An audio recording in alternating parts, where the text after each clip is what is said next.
Ибрагим проживает в селе Мискирюрт с 50-х годов, однако такой страх за жизнь своих близких людей, как в этом году, он не испытывал никогда. В жаркий летний день в огороде вспыхнул пожар. Пламя быстро перекинулось на дом Даудовых. Спасти жилье не удалось. Лишь по счастливой случайности никто из семьи не пострадал.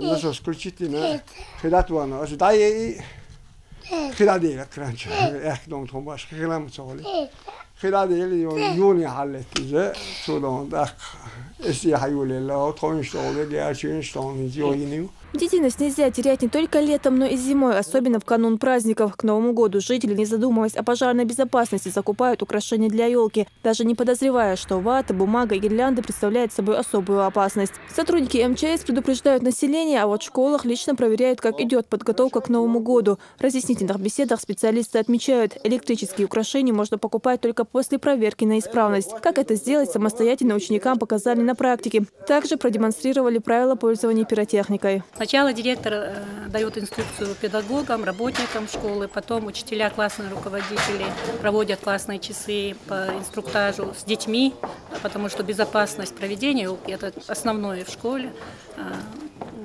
А потом уже мы начинаем украшать свою елку. Вот мы сегодня чем и занимаемся.